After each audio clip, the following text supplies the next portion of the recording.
But hello, you lovelies. I am for the first time following along on my phone so I can see what is in the comments, and it's very exciting. Moments ago watching the intro that I love so dearly, now with slight delay in hindsight. How are you lovelies? I'm Coy Jandro. I'm the Coy of the Coy Cast. Jake joining me, as always, being the cast, making it possible. He directs stuff, I merely talk about it. He produces, I merely scheme. And we have a lot to discuss this week about Discourse itself. It has been a loud week on these internets, and I think it is a symptom of a greater problem, so I wanted to dive in. But before we do, how are you, man?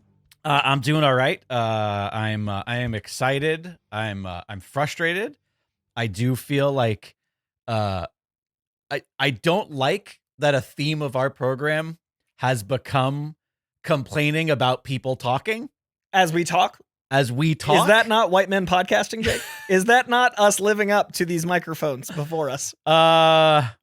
Here we are. I guess. Here we are. I guess we're just part of the problem. Early so you know 40s. What? That's a pretty good disclaimer. That's what I wanted to talk about in general. The disclaimer of today is we are part of the problem, yet we are still going to complain about the problem. But we're trying to, I think, come out on the other side of the problem. Yes. Because I think it is a systemic problem, and I'm trying to find the flaws in myself to overcome it. Like therapy. I'm trying to see what I'm doing wrong in the relationship that I'm in a toxic situation with. I respect that. Before we get into the toxic, let's talk about the non-toxic. Let's talk about the Coycast listeners. I just want to give a shout out to those joining us live in the chat right now. I see we got some familiar names. Duger13's there. Looks like we got Robin, Frank. Also, shout out to Varan G, who says they're joining us for the first time. I know that live. name on the internet. Thanks for doing that. If you are listening to this in the pod feed and you're like, oh shit, I didn't realize that they did this live on the internet, well, head on over to patreon.com/Coycast. And that's where you get access to it. And it's completely free. It's not behind a paywall. You just have to sign up for the Patreon, but it does not mean you need to be a contributing member of the Patreon. You get access to the live stream. And it's fun to do with the video. We've only done 3 of these with the video now, so you're not too far behind. No. Yeah, this is an enjoyable experience. So we always, well, not always, but there was a long run where we did doing this over Zoom. We were cross country and we saw each other on screen. So it's kind of funny to be back. And now we're blending the 5 years of Coycast. Yeah, it's all their problem. Now. Yeah, now you have to deal with what we look like. We're hitting 5 years next week, by the way. So anyone in the Discord, that's right. also free. We'd love your suggestions because half a decade of pod. What should we do? Yeah, what should we do for the 5 year? In 2 weeks. Dude. It's in 2 weeks. It's in 2 weeks. Beginning of March. What should we do for the 5 year? We filmed today our preview. Really? That was the day? Today was the day where we filmed our little introductory episode? Yeah. Wow. And so 5 years next time we film in 2 weeks is our first episode. Right. But yeah, this started 5 years ago, dude.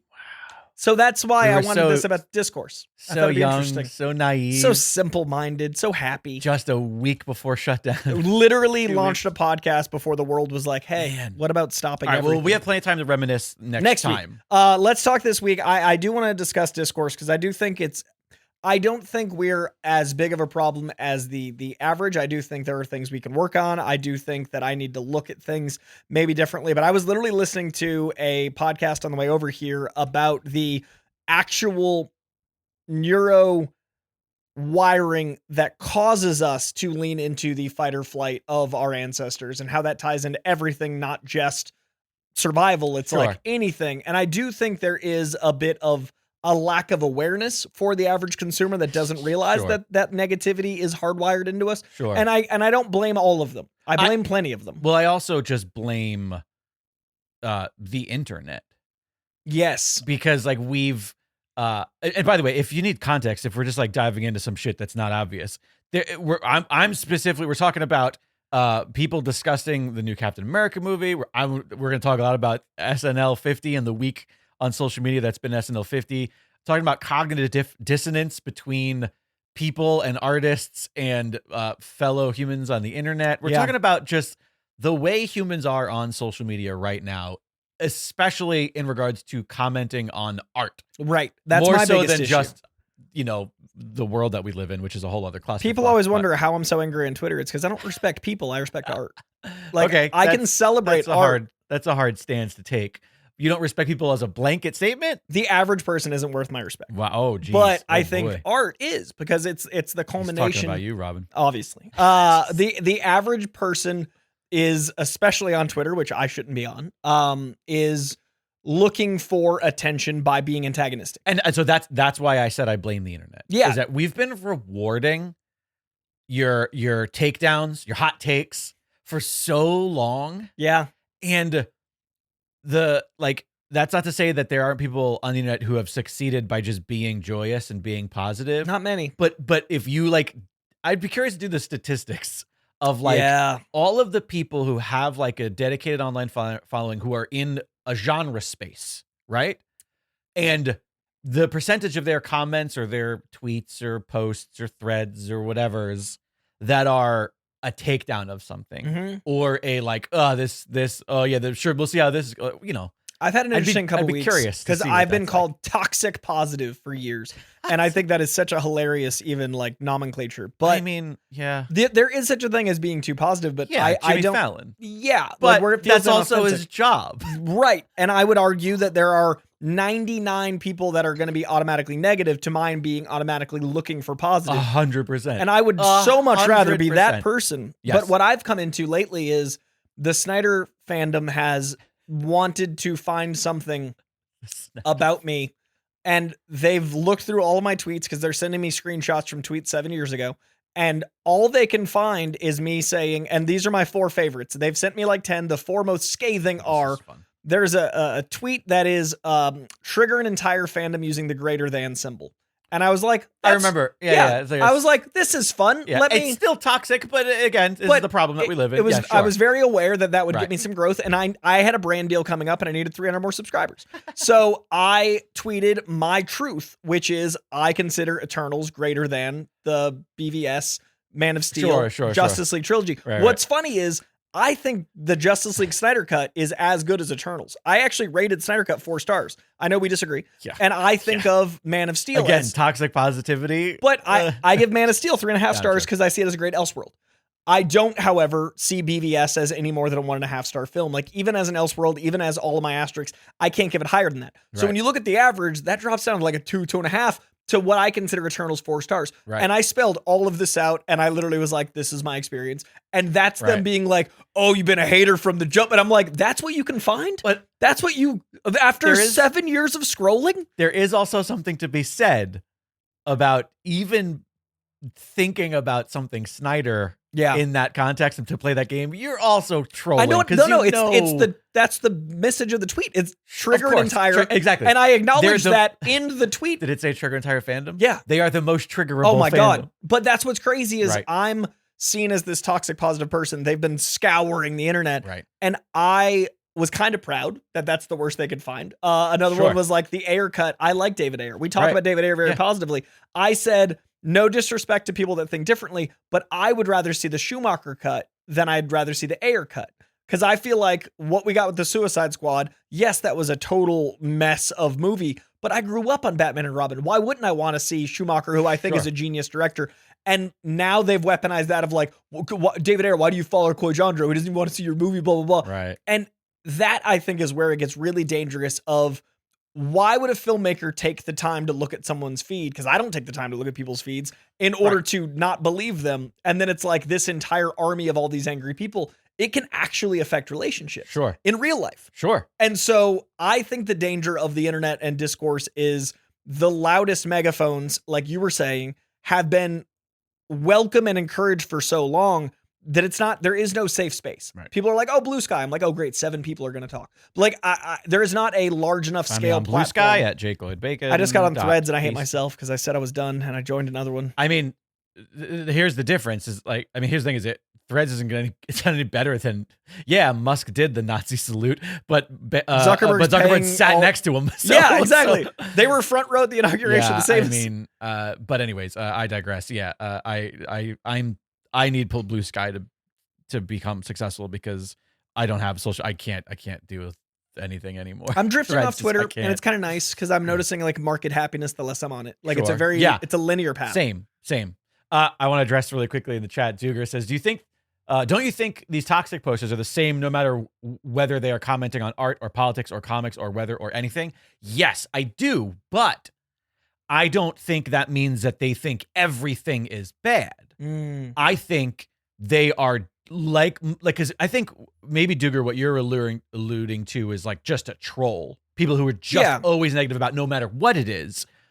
I think that in this instance, like I do think that if there's a Snyder Bro, a forum on Reddit somewhere, then they're perfectly positive about how great these movies are. That they're not just being negative for the sake of being negative. Yeah. But I think that sort of like there's this one thing that I really love that everybody else hates that does turn people into trolls for other things that they care less about, but that the antagonistic people online of the things they like, it turns them, God, this is like a web I'm trying to weave. It turns I'm trying to follow. Turns them shitty against the things that those people like, regardless of whether or not they actually like it or not. Agreed. Yeah, I see. You know what I'm saying? 100%. So if I go on the internet and I go, Batman vs Superman is a terrible movie, I think it's dumb, and anybody who likes it is dumb.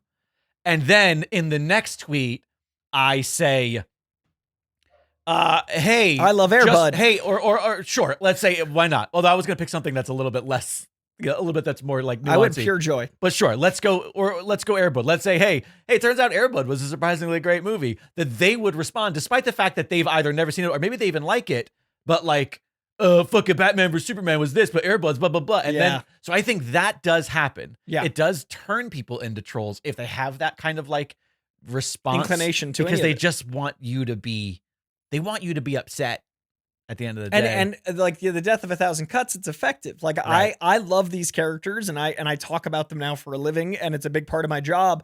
And I didn't talk about DC Comics characters for so long because it was so vitriolic that I didn't feel like I had a safe place. So it's really hard when like I'm professionally talking about characters that I've had to keep to myself for a long time, but now I can't keep to myself, and navigating the waters of how do I stay professional enough that I'm in any way employable, but also navigating the waters of social media, especially in fandoms, because I am literally the face of some of these things, and it's not appropriate to just let people be. I don't think it's appropriate to take it sitting down all the time. Like there are things said to me that I will not tolerate. And Sure. and it's really a dangerous line to be like, oh, how much abuse do I take until it's a problem? Well, there is also like, I understand you, and I'm probably more like you than the opposite, but I have just opted to be offline. Like I got rid of Twitter on my phone. I have decided not to delete the profiles. Sure. For a few reasons.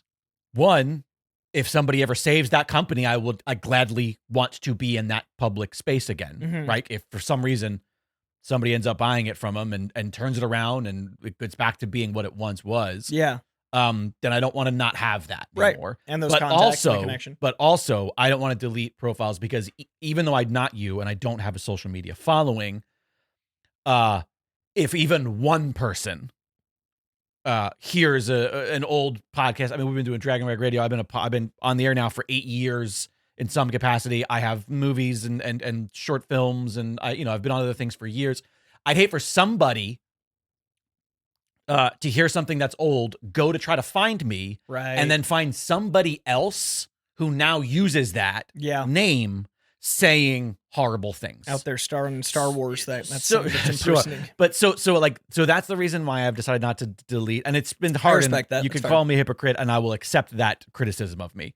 a point. But I I have get where you're deleted it off the phone. Yeah. Threads has just gotten it just, I don't know, like for whatever reason, the algorithm is just not giving me anything I'm interested in ever. I don't find myself drawn to Threads. And Blue Sky is only the things I'm interested in, but there's just not a lot of it. Yeah. Right. And so which has actually been kind of great. You can stop. You Well, can what reach happens the is end. I open up Blue Sky and I go, oh, I saw that this morning. Yeah. I've It's seen like a everything newspaper. since It then. actually concludes. Yes. Which is way healthier. So anyways, I was getting into all this about being somebody that's critically offline compared to you. I'm more like you, but there is something to be said about your, like, I'm going to draw a line of saying, because it's just some shit I'm not going to take, that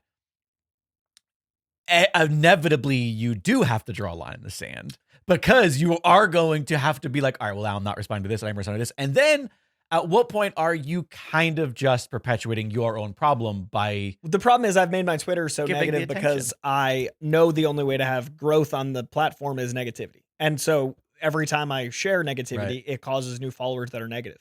Like, I realize that Right, if I sign up to watch a UFC fight and they're not beating each other up, I'm not happy. I realize I've made Twitter my UFC fights. Like, if I'm not punching people, then why are people following me? And that's not what I want to make. No, so that's like, not... Listen, come on. I enjoy it, which I also don't love. Like, Right. I that also, like, I don't like that part of me, and I don't like that I have a platform for it. Yeah, I know. And my mind goes to, like, the Kevin Smiths. Yeah. He The- does it masterfully. But it also affects him. The Keanu Reeves, that quote of just being like, man, someone says to me 2 + 2 = 8. That's cool, man. Have a great day. Kevin will take the most negative thing and advertise with it. Yes, and I love. I love that. Like, that's the perpetual positivity. Yeah. Which I've been doing. Like, when I get a negative YouTube review, I'm like, see what YouTuber thought was so blah, blah, blah, Right. that blah, blah, blah. It's genius. Quick sidebar, Robin in the chat says, Coy, what's the podcast you were listening to about the fight and flight of our brains? I guess Robin wants to stop this and go listen to that instead. Oh, yeah. You want to go listen to actual smart people? I totally understand. It is... Hey, I'm here too. It is Chris Hansen on Modern Wisdom, which is a podcast I love, hosted by Chris Williamson. Chris Hansen is a psychologist, author, and speaker, and our brains are more adaptable than we realize. With a bit of understanding, patience, and the right techniques, you can rewire your brain for greater happiness and well-being. So, what are the best ways to make this happen? So, it's actual action items in neuroscience. Not to catch a predator, Chris Hansen. Wow. Yeah, you're right. Yeah, that is another Chris. This is Rick Hansen. Chris Williams, Rick Hansen. Oh, okay. Chris Williams hosts the show, and I blurred them. Right. Chris Williams hosts this thing called Modern Wisdom that I love. Lovely. And he's like a bro nerd like me. Look at that guy. Look at my ilk. Yeah, Yeah, check out Modern Wisdom. Let's plug a podcast. By the way, I've been plugging the hell out of this show. Good. On every show I'm on, to the It's point about time. Darth Vadad will jump in and be like, "Good Don't plug," forget. and like disappear. Like, Yes. I won't know that Douglas is in the chat, and then I'll say something, and he'll like bamf in and like leave, and I'm always like, "How does he do it?" I love like, that. McKinney is everywhere. Lurking in the shadows. Yeah, and he gives me my flowers. Like, he comes I in like and to he's like, imagine. "Good plug." I like to imagine that, like, there's this kind of like metaphysical space that you exist in 2 times, right? And it's sort of like the upside or in the Stranger Things when 11 goes under. It's just blackness, right? And but it's all black. And what happens is like every time that you plug the show, like a hand with the Darth Vader glove comes in from the dark behind you, and it just like puts its hand on your shoulder, and you just do this. You just go like this. You just go like. I just had the best visual image of everything you were describing, right. But attached to the hand is a chef apron, and it's like a grilling dad, but it's like all the Darth Vader. Sure. Like, Darth Vader just got that. a full body image for me, but with the reach out of the upside down. The dark side is smelling grilly. It's very appreciated that our community is so strong that they pop into other things and They're also sick of you not plugging the show. It's been and 5 years. hey, look at me, year 5. Can't be just me. Coming in. But that said, I also wanted to talk not just about like complaining about trolls and stuff, which, hey, if you're new to this podcast, we're not usually like this. It is usually a part of the show, but this is the first time I think I've gotten so frustrated. I do feel like it is damaging the future, and I think I'm getting more upset because I'm thinking of the future in a different way. Like, I used to think about my future, and I used to think about the people that were around me, but more and more I'm seeing this spreading like wildfire, and I'm worried about Gen Z, and I'm worried about Gen Alpha, and I'm worried about my kids. Right. And I think I think I've accepted my UNC status, and unless we start to do something about it, it's not going to change. 100%. Sure. I respect that. What has been the forefront of your current social media nightmare? Has it been Brave New World? Brave New World, which I defended. Right. Okay, so have yet to see it. I won't spoil anything. Yeah, I promise Alexandra you. and I, when we were walking the dogs, we were trying to think of the only movies of like the MCU we hadn't seen in the theaters yet, and I was like, oh shit, I think like this might be another one. Not because we're not interested, just because it's like I have a lot going on. I'm working like crazy. I'm in pre-production for a movie, and I'm just like, when are we gonna go fucking see that? And it's like probably not until it's gone. Yeah, which I is know kind that of for a a few bummer, weeks, but yeah. So the movie itself, I won't ruin anything of, but I basically did my review from a place of this is what I would fix to fix the systemic issues in Marvel, and there are a few things in this film that exemplifies their biggest issues. Oh, really? Okay. Like, So there's a they've got couple some- things that I'm like, look, this has been small. This movie did it big. Let me use this film as an example while still defending the film's choices. So I came out very clearly in all my reviews saying, like, I think it's a good movie. It could have been great. I think there are elements of it that are bad, but I think that what I got out of it is a net positive. Sure. They don't. We've talked about this. Like, there's no nuance in understanding that on the internet. Well, I was going to say what we talked about this. Like, Marvel doesn't make bad movies anymore. No, like they've figured out how to not make a bad movie. It doesn't mean they're making a great movie, but it's a serviceable time. Yeah, they have figured it out to the point where if something is like truly atrocious, it's alarming. It's a shock. Yeah, that something has had to gone very, like very Secret wrong. Invasion was so bad that I like at the first 2 episodes I enjoyed so much that when it started falling apart at 3, I was like, what? And then by 4, I was like, Marvel? Like it felt like upsetting. Sure. And even I thought that was fine. Well, again, I didn't love it, but yeah, it's fine. So yeah, that was the first time I was like, I feel unwell. But the movie itself I was reviewing, and what's ironic is the biggest network I work with the most closely is Real Rejects, and I am doing long form stuff with Greg because we're trying to do more interviews. And interviews, you need the algorithm to go, hey, you're not just reaction channel. So I'm enjoying that long form stuff like we like. Sure, like, yeah, no. What I enjoy doing, we're finally doing. Yes. And the episode before Cap came out was literally called, Are We Shills? And it was us. Are we shills? That's literally us defending the Fantastic Four experience we had. The next week, we said what Marvel needs to do. Right. And the whole review was saying, like, we love Spider-Man. It's so good. Why didn't advertise that? Cap 4, blah, blah, blah, and listing the problems. Right. The comments are so, oh, now you're just haters on the internet. And I was like, did you listen to a single word? Right. And it's not just like 2 comments. It's, I'd say 70% of the comments are comparing us to the very people we've spoken out against. And the week before, like literally, if you look at the thumbnails, it's like, the next one. What? That is what my big problem is I think tribalism, and this is something I want to talk about on every network I'm on, because like I said, I feel responsible. I'm part of the problem. If we let this keep going, if we as leaders, examples, if we are the people of the internet of this time, we don't nip this in the bud. The people of the internet. But that, you know what I mean? Like, I respect if that. we don't fix it, then it's only going to get exponentially worse because it's so much easier to be negative and it compounds exponentially. So the fact that a movie that I reviewed neutral to positive, since it wasn't glowing, tribalism is causing people to not understand that we need to be able to say problems while still being positive. You don't have to go, this is the worst thing ever, this is the best thing ever. That's not a review. 100%. And that's what's so scary is the internet only wants binary. Right. And I do think that there's something about the brevity of the internet that makes that really difficult. And again, like Twitter is one of the greatest things that ever happened and one of the worst things that ever happened, because it was amazing that we truly had a global town square. Yeah. Right. For the first time, even more so than like Facebooks and the MySpaces and all that stuff. Cause like Twitter really was like, there's no limits to this thought I have. There's no limit to how far this thought I have can go on this platform. Yeah. In 140 characters. Right. And then so, 280? Sure. But still, I do think that like it really ultimately rewarded brevity. Like TikTok, like Instagram, like everything. I was going to say to the point where it became the business model for social media. It was quick and point.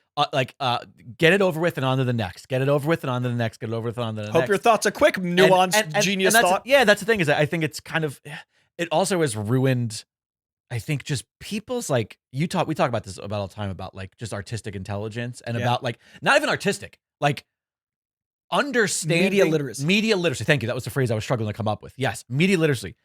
For the past week and change, actually for the past like month, SNL has been celebrating 50 years. Yeah. Okay. I am a big SNL fan, even when it was not good. Or if someone could argue now it's not good. Like, despite the fact that they have lulls, it's a staple. I'm a huge comic nerd. I grew up on SNL. Like it is a huge part of my life.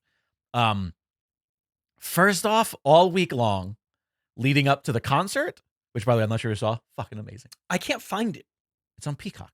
Is it? Yes. Okay. So you're part of the problem. But no, make it clear in your ads. Literally, it's not that complicated. Old. But the amount of people who have struggled between the documentary series that came out, okay, between the music documentary that came out, between the live concert, and between the special has been, and I understand, like, hey, but maybe it's too many things. Yeah, it's a big celebration of a half of a century of an unprecedented artistic amount of staple, time, right? And it's mind-numbing to have your feed be filled in the few moments I give the internet a day. It's just filled with people who, one, have no idea what they're talking about. I can't believe this and this wasn't on this and this, or you know, and it's like, that's not what this is. That's a different thing. Or what the heck is this? I opened up, I thought this was a concert and it's just people talking about old music. It's like, no, that you're watching the wrong thing. That's not, read the title. I'm not that much of the problem. But people I like just couldn't literally find- don't know what it is they're doing at any time. And it's not that complicated. I agree. That's Right. what I'm worried about. And that's why I think I'm taking a more offensive. Sure. So between the concert and the special, which both were great, like the SNL 50 special, 3 hours for the concert, right? Something like that? like Something 3 and 3. substantial? Yeah. But the concert was astounding, Beautiful. and the special was really fun. Yeah. Like the special was it's impossible to live up to what it is because it's celebrating itself. You don't tune into Clips episode expecting the season finale. but it's not even a clips episode. It's like they're gonna spend the joke the entire night is gonna be that SNL's been around for 50. It's all gonna be inside, like, so it's always gonna be. Yeah. But the idea is that like honestly, fuck the Oscars, fuck any award show. It feels like the Super Bowl for comedy, and it makes me happy. I was just gonna Yeah? say, fuck the Super Bowl. Could we just do an SNL concert once a year? Because the amount of huge names that are like names of joy, Yeah. and it's not just like, you know, Seeing Pedro Pascal dance to Devo. listen. In fact, so all of these artists, I mean, like, we're talking a who's who of artists from so many different eras, different walks of life, different genres for the concert. Similarly, on the SNL 50 special last night of time of recording, I mean, that audience, every time they cut to the audience, it's just like, this is amazing. This is Yeah. a once in a lifetime room. This room will never happen anywhere outside of SNL That's so special. because it's not even about like the Oscars, because you're not gonna have all the musicians. You're Right. not gonna have the music. You're not gonna have the actors out of music. And Ryan thing. Reynolds not gonna be at the Oscars. I mean, like, he will, but it won't be like celebrated. Sure. Like, it's a different animal. The amount of people that were there is insane. Absolutely insane. Every single comment, there's not a single one on the internet right now about either of those that wasn't, where was blah, blah, blah? I can't believe they didn't mention blah, blah, blah. And it's, when I'm telling you, it's like every single so sad. one. And did you not watch like the biggest stars in all of pop culture, at least in America and mostly globally, all breathe the same air and laugh at the same jokes and talk to each other for 3 hours straight? Like, yeah. or is did it bother you that much that maybe a person, which by the way, and almost all of them are like, yeah, they're not there because their health isn't that well, Or like, or they're busy yeah, doing something. They're Like, filming on the other side of the world. right. Like, if We Are the World aired today, people are like, where's that artist? The Weird World doesn't It's- count. They're missing blah, blah, blah. It's fucking exhausting. Honestly, I almost broke this week leading up to that, and then all of the social media last night, and then this morning. Yeah. It literally has made me go like, I think maybe I could just be done with social media. Like, what is it contributing? That's what I What think are we is only going to get contributing? worse. And that's why I think I'm going to use long form as a way to counteract stupid short form. I do think I'm going to be letting go of my Twitter as like anything but a post sharing device. Like, I think I'll share links and I'll use it as a way to just Right. output. Right. But I think I'm going to let go of trying to use it as anything except, like, it's not an interactive tool anymore. Right. And I think I have to accept that. But I think I want to use long form like this and like other things. If we can get one person that's on the fence about how acceptable stuff is to be a little bit more positive, or Right. to like take their, if we can get one, like, I do think there is a correlation and causation to the butterfly effect of even listening to podcasts. Yes. Like, I agree. So I would 100% love agree. to be the old man internet that is slowly chipping away at Sure. causing little pockets. Right. And my friend Jasmine, who I mentioned before we went rolling, is actually in the comments. She's so good at social media, and she's so good at actually getting nuance in brevity, which is why I can't do what she does, because I talk for 3 minutes and I go, I need all that. And then she's like, no, You and I are not we're not short- short-winded. no, we don't No. have that in us. No. But I don't know which parts of the keeps. So, like, you know what I mean? Like, I just go Sure. like, check it, cut the Sure. check, it's good. But what I love is I think there is a beautiful middle ground where Gen Z or young millennials might speak both languages. And I think that we as elder millennials need to be the guys on rocking chairs trying to really get across to people that it's not acceptable. 100%. And so, like, I think that's my new mission, which is really weird because it has nothing to do with comics. Like, Sure, I feel sure. like this shift in my goals. That's where good. I'm- That's healthy. yeah, I think like Also, it's nice to have a focus. yeah, You know, versus just being like, it's gonna have a mission. also because like you could be comic book guy, but I still will, but I'll. But have, there's a lot of comic book guy, right. Yeah, And a lot of those guys are okay with the antithesis of what I'm trying to do. right, Like, because they're profiting off of, course. all of that stuff. And I'm like, and it's been my brand for 10 years to not lean that way. I've just never made it a statement of like, let's fix things. Sure. And so it's kind of nice to be like, what's the Charizard to my Charmander of this journey? Right. So I'm excited about what we can hopefully cause, but I don't think it's going to happen unless there's like an actual fight for it. Because what you're experiencing is the status quo that no one's even bothered. That's not true. No one even is outspoken about being not acceptable. Right. It 100%. seems just the way it is. It's also like, it's just the entitlement is outstanding. Yeah. It's mind numbing. Dude, Scott's new movie, The Gorge, which is sensational. We'll talk about it in this week's Patreon pod. I'll be spoiler free. Yeah, Scott's new movie is so freaking good, and it's only on Apple Plus because, like, that's the way it is with a lot of things. Yeah, that's how. And I got business works. I got to see it in theater, but I know a lot of people won't. Right. And the conversation around it in the chat that even my 10,000 view review got was like, "Oh, I was bored." Blah blah blah blah blah. And the movie is like a 90s taut thriller that doesn't get made anymore. Right. And I was thinking the whole time, like, this is so like captivating, and I guarantee since they watched it at home, people were on their phones. Right. And so it just hurts me to read comments where I'm like, this isn't the medium. Like, this isn't what the experience is. You're breaking my heart, Gen Z. Right. We'll see. But I want to acknowledge the chat really quickly, but I also want to add to that point and talk about something else, because I'm not sure if you saw the Meyer Hawk thing that went around, which I want to address. But first off, Catherine Dawson Foy hopped in the chat and said, hi, Catherine, great to see you. She also asked what the tattoos on my arms were. I feel like it's kind of a detour, but I have a car engine on this arm, and then I have the ABO-core heart on this arm. If you don't know what that is, Google it. It's a piece of science and technology that kept a human being alive. Who would have thought science technology is worth funding? Also, Darth joined, and I want to give a shout out to Duger, who wrote, "And a hand from the dark and an apron lands on Koi's shoulder." That's what I saw as soon as I looked at the chat. Doug, you're gonna enjoy listening back to this episode earlier. Okay, so anyway, so yes, I love it when the chat's bumping. Thank you guys all for joining us. Speaking of social media and of the negativity and of the like people watching shit at home, two things happened back to back that were rage inducing. One, I've talked about a lot on this program as from my experience as an actor. I literally just this morning declined an audition because the question was social media following. Oh yeah. And I'm not sure if you saw the interview. Oh, Maya Maya Hawk did. interview broke my heart. So she's Maya Hawk. It's not like an unknown thing. Right. And so, yeah. So the idea that not only is social media has it become at least Twitter, Insta, Threads, at least the big two, and I'm counting Insta and Threads as one company, right? Sure. It's become a measure of capitalism, and that does not equate to talent or ability or merit by any means. No.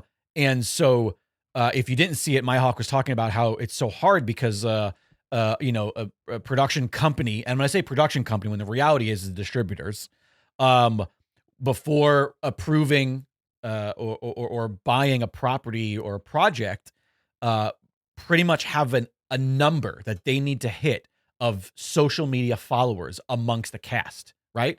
So she was talking about how, like, if there's only 6 people in the cast, then they won't greenlight this project or pay for the project or distribute the project if between those 6 people there are 30 million, I don't know, whatever the arbitrary numbers, right? And so literally, like, yeah, you might get lucky if you don't have a social media following like me. Maybe I get lucky because everybody else does. But then they have to cast differently if they cast you first. 100%. And that's what she was saying is like, if you quit, Maya Hawk was saying if she got off her social media, they would have to cast, and they had like pictures. And to me, that read like influencers. 100%. Like, what I heard underneath I don't need to tell you that. Like, yeah. I mean, I don't need you to guess. I can tell you that. I've been working in this industry for almost 20 years now. And this already failed once. For the past 10. They did this with YouTubers. Yeah. 10 years ago. I know, because I was working on all of those projects. Did not work. The amount of projects that I was an art director for or a property master, I did a lot of editing work. Like, I work in a lot of different parts. I'm kind of like a swing position, which is why I've failed in my career because nobody thinks of me as one thing. I do too many things. Jake of all trades, master of none, as I like to say. But anyways, I witnessed people get huge opportunities because of their social media followings. Yeah. And those projects fail.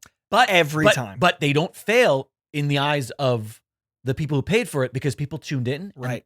That's all they care about. And auditioning is already hard enough. If you're auditioning, 100%. If you've got capitalism working against you, you've got the audition working against 100%. You, and you're auditioning probably over Zoom, so you have no chemistry in the room, you are at a deficit so many different ways. And people are complaining every day because of entitlement about movies not being as good, about actors not being as good. You know what's going to make acting worse? Yeah. If you're acting opposite a paper bag. Yeah. Because they're just good at shaking their butts on TikTok. Like, it's insane to me. I have it in my line of work where I literally have lost so many interviews because they want someone who has a TikTok following, and the TikTok got their following because of them dancing. Sure. They didn't get it because of any interviewing. They have no journalism background. Or just whatever the trend is that day. And not then, even dancing, but just like whatever. Yeah, everything. sorry, I shouldn't generalize. Yeah, But the stitch yeah. incoming, the whatever the challenge, audio they used. And the problem is they then get in the room, embarrass themselves with the talent, and that video does amazing because it's embarrassing, and then that reaffirms it, or it does awfully and they just cycle in a new TikTok. Right. So like it's a win-win for the people that are paying for it, and then journalists are losing twice and every single interview. And like if you don't use emojis in your questions, I've literally lost out on I've literally had a studio. Don't use emojis in your questions. I refused to do an interview because they wanted 2 out of my 5 questions to be emoji based because they wanted it for social media graphic use, and I said no. And I what lost does that the interview. even mean? They wanted me to.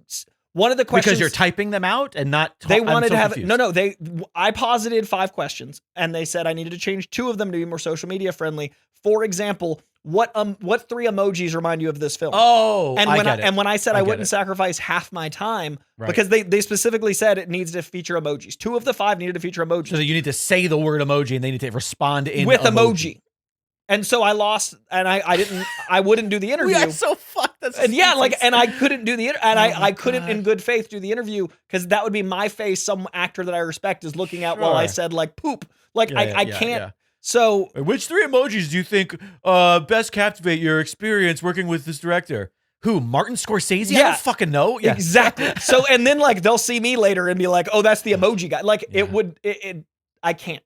So. It's what Maya Hawke said is happening to my industry, but the problem is my industry doesn't have as many opportunities to audition. Right. I'm not saying acting is easier than mine. It's not. I'm just saying the gateway to entry for journalists in film is going away to a level that I don't know how to combat it. Whereas at least with acting, the audition allows for like the exception to the rule, which isn't much better. Well, there's a higher percentage for luck. But when I say higher percentage, I mean like it goes from 0.1 to 0.9. Yeah, like yes, and they're still going to look at the TikTok. It's really scary because I understand from a capitalism standpoint how numbers are everything. I get the math, but if we've proven the math doesn't actually translate in a talent-based field, it's scary because we're letting Suits run the asylum. Yeah. The other thing that came out, and I don't take this with hearsay because the reality is I see the headline, I read it, I'm induced with rage, and then I move on. And I'm not going to ground.news and being like, what is the thing about Netflix? So take this with a grain of salt. Everything I ever say, always. Hey, some of the things I say, they're going to be wrong. Okay. But, I'll do the best I can. 2 white guys on a podcast. I'll do the best I can to address those things. Wait, where's a dog? Let me put a dog on my shoulder. Sometimes I'm going to get things wrong when I say stuff like people might be murderers. Anyways, that's not an Elon impression. I don't know why I did like a New York. I knew what you meant. I know. Why was I doing like a New York? I think it's your go-to impression. I think you're like, oh, I need to do an impression. You're right. I have an idiot. And it's my own people. Anyways. He said it, folks. I had a point. Netflix. I don't know the source. Something came out. I don't know if it was a Netflix exec or if it was someone who worked there who leaked the thing. Is it about the exposition? About like action exposition? No. It was about Oppenheimer. Oh, I have another thing to tell you. It's going to piss you off even more. So yeah, so apparently it came out that Netflix feels strongly that had Oppenheimer been a Netflix original, it would have had the same cultural impact. And this was them defending non-theater releases. They did say we would still give it a awards push, which means because they have to show it in a theater or 2, right? Yeah. But that they would lean into advertising, that they would have done better. They were arguing that they would have done better. And my thought process, and it's like, listen, I still give Netflix money every month. I don't know why, but I do. I canceled mine. Felt good. But like, here's a company who has literally told creators, you need to make something that people don't pay attention to. Like that was the thing I was going to tell you about. Oh yeah. That's not, and that, yeah. So that's not, and that's been going around for a while. And this isn't hearsay. This isn't, this happens. Netflix does not want anything that people have to pay too close attention to, because they want people to also be on their phone when they're watching Netflix, because generally they stay on the app longer. Yeah. I tweeted, or no, I didn't tweet. I blue skied. No, I blue skied. I skied. I butterflied. I don't know what to say. I don't know what it is. I posted. How about we go back to where we fucking started? I posted on Blue Sky a screen grab of Max, I think. I don't know if you saw. No, you didn't see the shot on Blue Sky. So of course you didn't see it. I didn't see it. There's so many things to thread and this post. This isn't Netflix, but it's the same fucking problem. Let me find the picture. I'm just going to show you the picture so that you could see this. I suppose I could have just brought it up and shared it with everybody. Mine's an extrapolation of this where there was an actual quote. Look at the category. This is a category on Max. I'm going to show the chat there. You see the category in the top Visual left? aid, Koicast. The category is tune in, zone out. I'm sure that, and listen, you and I are both critics of Big Bang Theory, but I'm sure what a perfect. But I'm sure that the thousands of people who have worked really hard on that show and who are very proud of it and who have put in their fucking hard, or their dedicated time, who have put in effort, who have put in their expertise, not just as writers, but all the crew, the camera, right? Lighting and sound, and we can dislike the project, but we can still understand that it was a huge successful thing. It was a work of work. Like it took. I'm sure that they love being categorized in the tune in, zone out category. Or how about Robot Chicken? You know, the incredibly easy task of stop motion. Dude, Seth must be pissed. That's and it's just like, this is what you're telling us. You're telling us, and when I say you, I mean people who are distributing, people who are paying, for things to get made. All right. You're telling us, don't bother releasing something in theaters. We are your better outlet. We are the ones who are really going to get your project in front of people. We're also going to tell people that they don't really need to bother with it. You got to tune in. It's must watch, but once it's on your TV, it doesn't matter. On top of that, we're going to take whatever your story is, because this has also been pretty prominent in Netflix and similar streamers, and we are going to extrapolate what we think are the more important things for retention, not for story. So not for quality. Can you tell this story in 2 hours? Great. We want to add fluff because there's that one scene where that one guy does something that's very shareable. Can we get that for another 20 minutes? Cut that, make that an episode, move on to the next thing. And can you frame it so it's center frame for TikTok? 100%. 100%. Don't forget about it. I talked all about this. Dude. What movie did I watch? I complained about this on a Patreon only pod. Wicked bothered me, but I liked Wicked overall. But there were moments where I noticed they TikTok. No, yeah, there was it was like a rom-com that we watched. I talked about. Fuck, I can't remember what it was. Hot Frosty? No, because that was just great. No, but there's one where literally all of the action takes place in the exact Lindsay center Lohan one-to-one. Yeah, no. It was something more mainstream than that. It was and I liked it. It was a good movie, but that drove me crazy. Anyways, I've got my thing to tell you. Ranting. It's in the same vein as yours, and it's probably our last thought on this subject. This was what had me cancel Netflix. Netflix execs tell screenwriters to, quote, have characters announce what they're doing so that viewers who have program on in the background can follow along. Yep. That I'm out. 100%. I read that and within 24 hours canceled by Netflix. It's amazing. And I buy movies. That's what I do. Can we also talk about something that the best things on Netflix that are Netflix originals are things that Netflix bought and didn't make. Right. There should be something. They're the Elon Musk of streamers. One of my favorite movies of last year or 2 years ago, I don't remember what year it technically came out, but His Three Daughters. Yeah.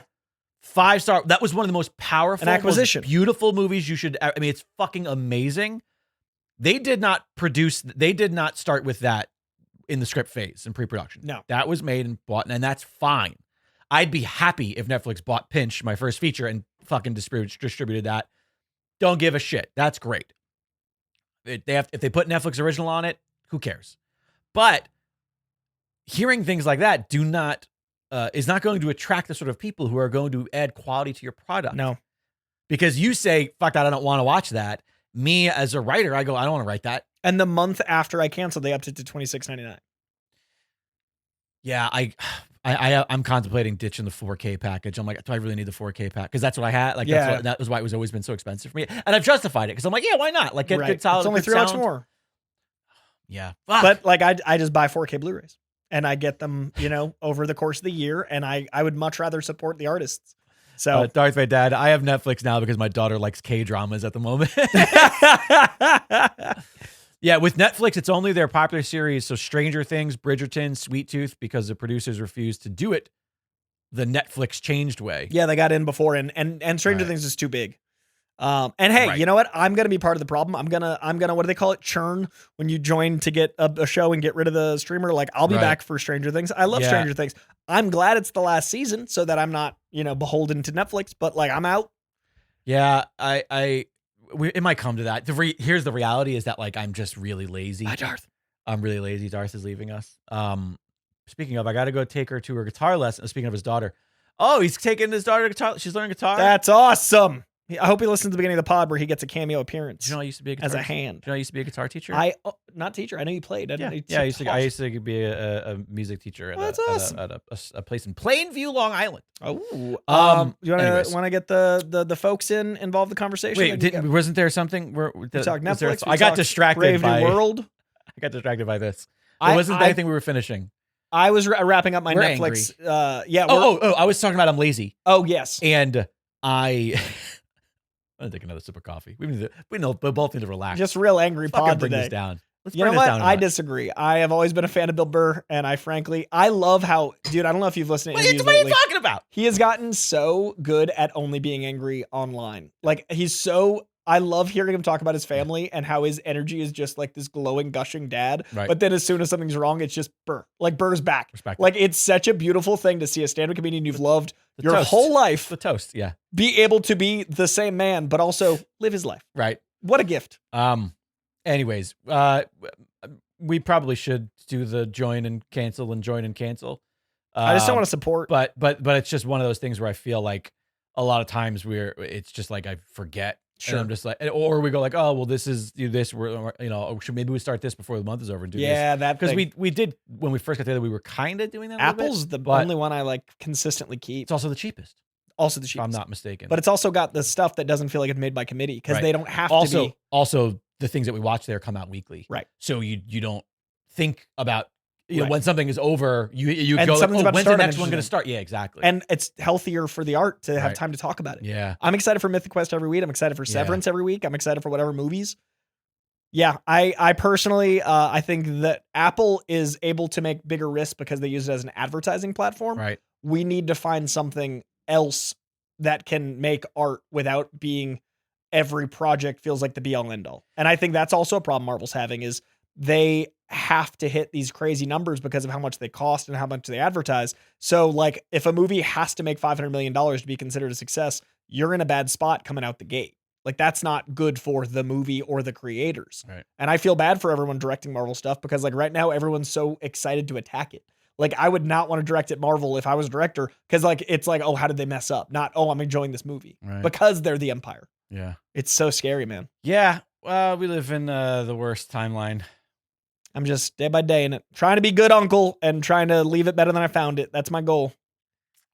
Yeah. All right. Do you want to take Let's take some hotline calls. Let's leave it better than I found it. How do people get their voice on the pod? They call 818-794-7122. 818-794. Oh, no, sorry. I said it wrong so distinctly. Right. 0722.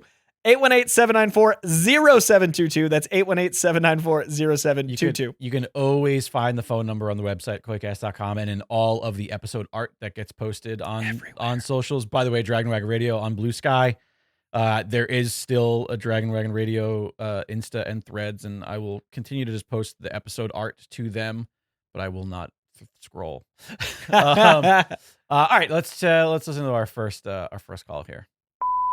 Coy, Jay, Michael McCarstle, Coy, you asked me in the live stream what I'm thinking of the current Nightwing run, so I figured I'd just call and answer, make it easy.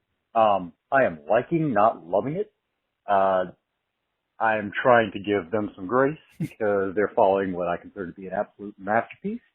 But it's a lot of fun. It's a bit of a downer. It's a bit of a downer following the very high highs we got from the Tom Taylor run, especially at the very end. I won't spoil it for those who haven't read it, but just it ends on such a wonderful note that I had a lot of hopeful expectations, and things just kind of went south for him immediately. And I get that that's comics, but it would have been nice for Dick to be able to enjoy his win just a little bit longer. I like where the story is going. Again, not loving it, but I remain hopeful. Anyway, later guys. Be safe. I love that you called in instead of like trying to give a log line answer. I love that you actually thank you. Anytime you guys love a comic or want to respond to something that we're talking about, that's why we have the hotline calls. This is a great example. I know for a fact Michael McCarstle, literally Nightwing is his spirit animal. Yeah. So I'm so excited to hear that you're at least liking it. The run, liking it, not loving it. Liking, not loving. The run he was talking about before is, I think, the greatest Nightwing run of all time. So the one that just ended is the best. I think the best Nightwing. So it's hard to follow, but I'm glad he's at least enjoying it. What changed from the run? Do we have a new writer? New writer, new artist, everything new. Oh, interesting. So who's writing this one? New one? Oh, do you know? Not the top of my head. No. The writer before was Tom Taylor. Okay. So I know the greatest run, I like this new run. I'm on the same page as him. Right. If there'd been a gap between, I think this run would be good. Oh, it suffers from coming on comparison the bias, right? Like when you watch Return of the Jedi after Empire Strikes Back. Sorry, it's just the greatest of a thing. It's really hard. Mission Impossible 2 had to follow Mission Impossible, but I honestly think the way they're going, I think you're gonna love the run by the end, Michael. But I'm in the same boat where I'm like, okay. I was so gripped and captivated. Man, this is a downer. This is a downer. But like you said, that is comics. And I love to hear that you're at least digging it. Frank Silva in the chat says, waiting very impatiently for the Tom Taylor Nightwing omnibus to finally read that.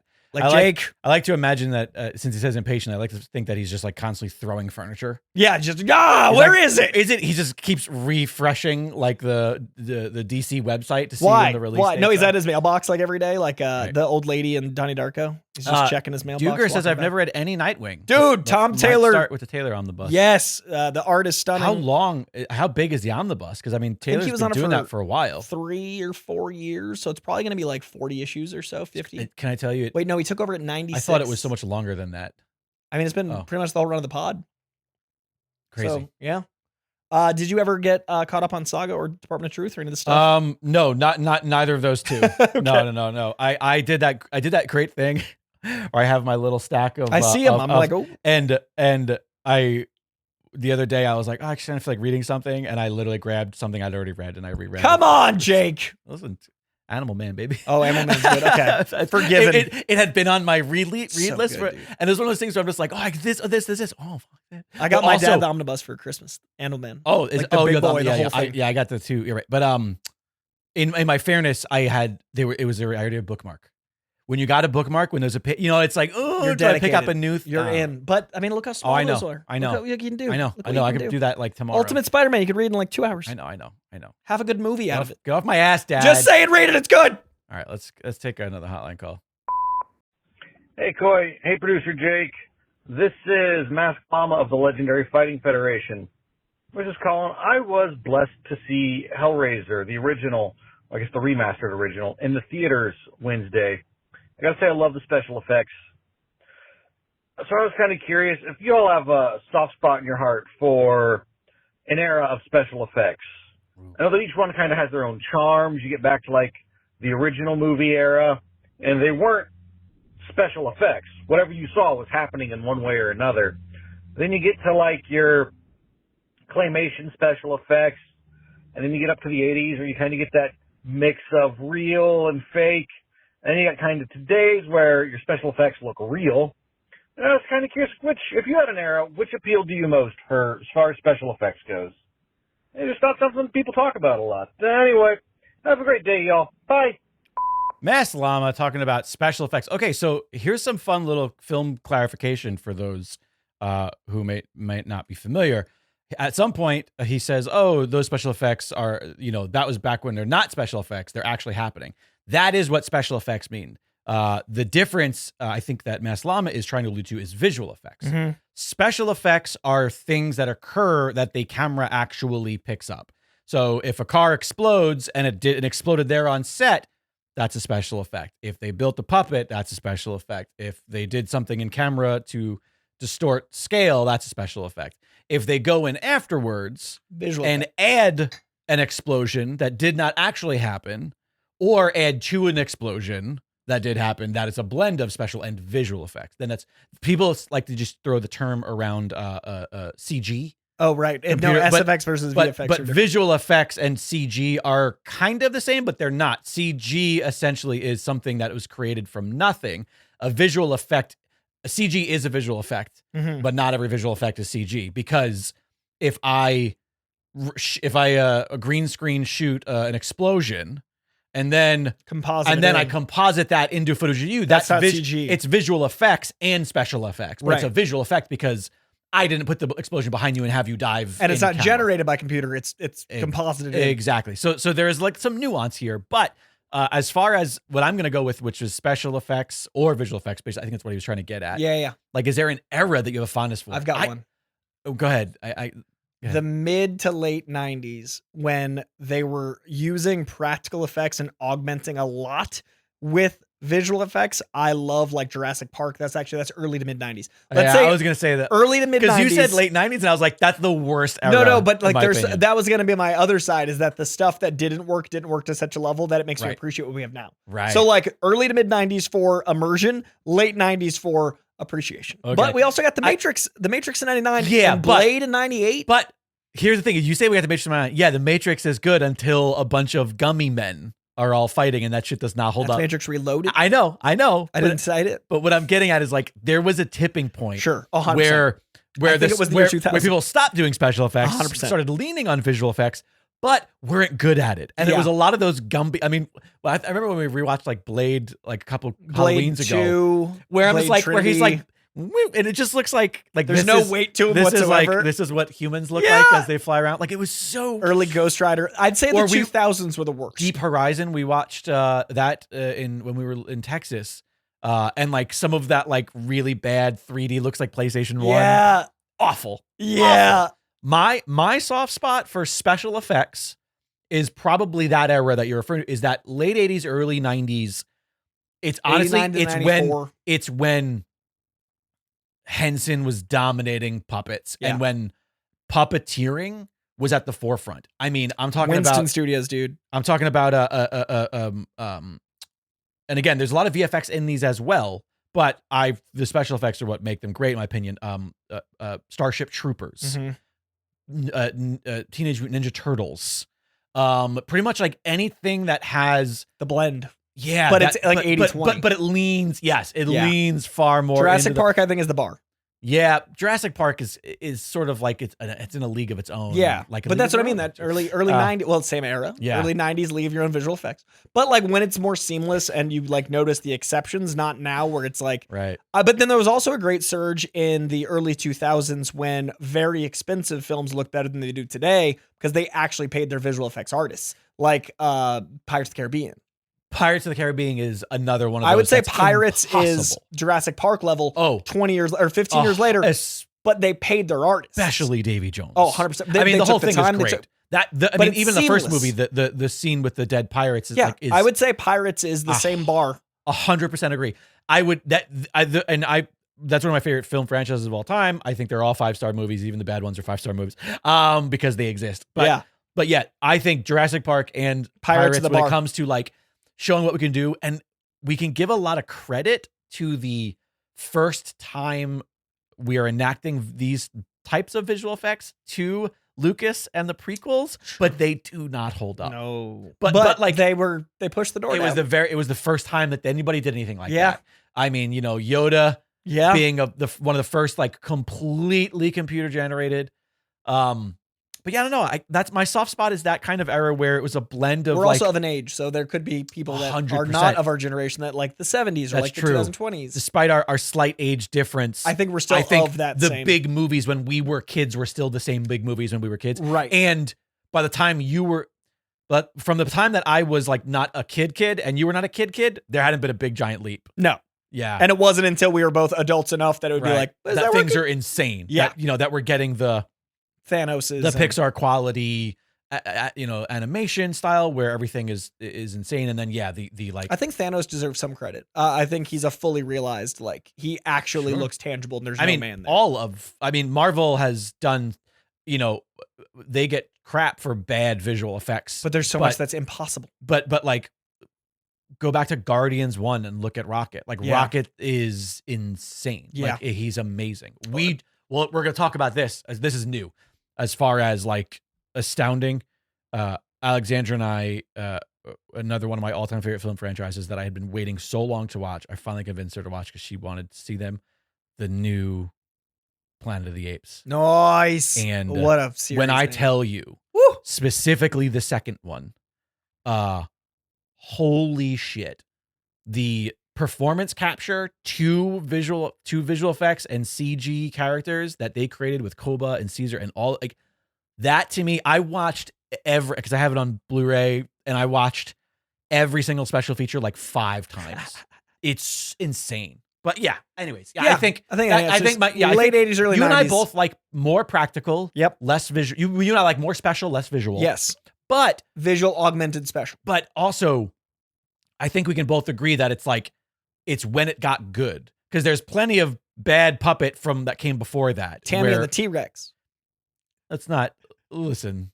Tammy T-Rex is bad. I want on you to purpose. see Invisible Raptor good. so bad, dude. Yeah, it's. I really want you to see it so bad. Well, those are our 2 Anyways. outline calls. You lovelies. Love both those questions, or the statement and the question. Really, really appreciate you both calling in. That, I believe, is going to do it for this week's Koi Cast. We're going to be here every week for the Patron Only podcast. We'll be back in 2 weeks for our 5-year anniversary. What are we doing? We don't know. You give some ideas, we might do one. We're definitely taking your hotline calls. Definitely doing that. So please. Favorite memories, favorite games, favorite anecdotes, like I'd love to have a clips episode. I would love to celebrate half a decade. I would love to know how your life has changed since this show started 5 years ago. Mine certainly has. Please be a part of our 5-year. The Discord is completely free. Throw some ideas in the Discord. I just want to shout out a couple of things. Robin in the chat says he has at least 40 unread trades. My read pile has become a read shelf. How many of those are still upside down, Robin? And Catherine says, in the same with fiction books, I have like 12 books. Oh, Catherine, don't even get us started. Not on fiction books. Koi can attest to our library downstairs. It is beautiful. Alexandra and I have quite a library, Yeah. and it's added to every month, and it's not being like the add to read section. Add to plus the completed ratio is so off. There's a reason these books are up here. Yeah, well, I They're mean, safely and I to even get have pulled. plays Marjorie Prime, which my buddy Tony was just in Eau Claire. This has been on the list forever. Like, it's just Gotta read. Listen, I've got 2 books I'm literally dying to read that I thought I could read over the holiday. Haven't touched. It's February. I missed my holiday reading, and it's now approaching spring.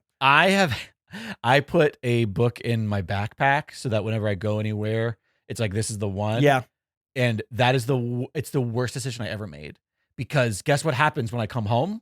You don't have the book. It stays in the backpack. Yep. I have been reading through the same 20 pages, book 30 pages. for like 6 years. Yeah. And it doesn't mean I haven't read other things around it. But that one thing that's like, oh, when I go someplace, it's the worst. I'm bringing a book on a trip I'm taking in March, and I'm hoping to finish it, and then that'll be the removal of the backpack. I'm hoping to complete that journey. But that is going to do it for this episode, you lovelies. 5-year anniversary. Hey, 2 weeks. Look, we're both sporting all sorts of sweet KoiCast merch. Head on over to koicast.com. Check out the shop. I think I got more up here. Listen, we have a ton of fantastic shirts. We've got mugs. We've got cases for your phone. We could have plugged this at the beginning instead. We waited to the end. Yeah, look, I've got my I've Seen Zero's trailer shirt here. We barely make any money on this shit. We do not. but it does help. So please consider snagging some merch. over at the shop at Look, I just did an koicast.com. unboxing. Some people make their entire careers out of what I just did.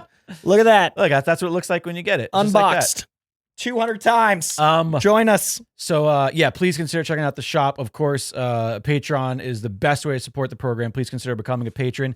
Even at the free tier, you get access to the live stream. So you know what? Join us. As of right now, we haven't discussed this, but I believe unless there's conflict, it will be the 3rd of March. Yes, that's I'm here for that. So the episode will come out. Our anniversary episode comes out on the 5th, but our live 5-year anniversary recording will be Monday, March 3rd. And so if you join us March 3rd only on the Patreon, you can join us and we can all celebrate. So excited. 5 years of this silly little show in which two people on the internet complain about people on the internet. Yeah, the worst. People complaining about complaining on the internet. I can tie it. I have a bow. What do you got? I have a bow. Okay. Just when you have an opinion about how something is bad, instead of going to the internet and voicing that opinion, watch or read something else.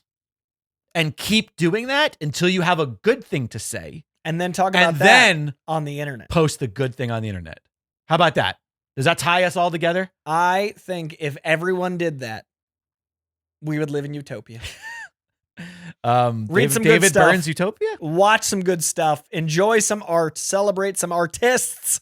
And we will see you next week. Call in at 818-794-0722 between now and the Monday the 3rd for our 5-year celebration. Jump in the Discord. Totally free. Check out koicast.com for sweatshirts, hats, mugs, all sorts of Koicast goodness. All of that helps support the show. Join Koicast over on Patreon. It really does help. And 5 years, I'd love to hear your ideas, and we appreciate each and every one of you that's been here for these 5 years.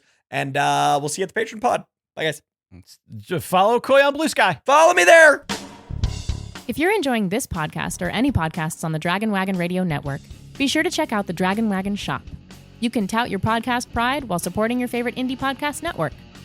Make sure to check it often for new items and limited time designs. So shop now at dragonwagonshop.com. Get your dragon swag on.